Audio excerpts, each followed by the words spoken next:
Start by choosing high-quality ingredients, such as fresh fish and properly prepared rice.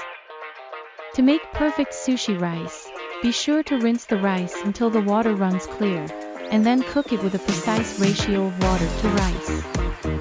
When slicing your ingredients for sushi, aim for thin, even pieces for the best presentation and taste. If using raw fish in your sushi, be sure to source it from a reputable dealer and store it properly to ensure food safety. Don't be afraid to get creative with your fillings.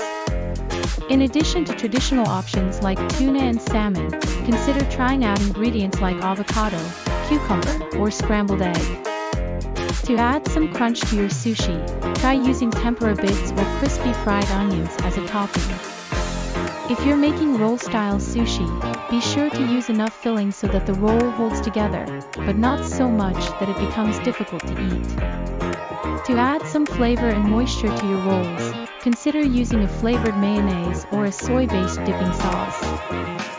If you're not comfortable using raw fish, there are plenty of cooked options to choose from, such as cooked shrimp or imitation crab meat. Finally, be sure to serve your sushi with traditional accompaniments like soy sauce, pickled ginger, and wasabi for an authentic experience. Enjoy!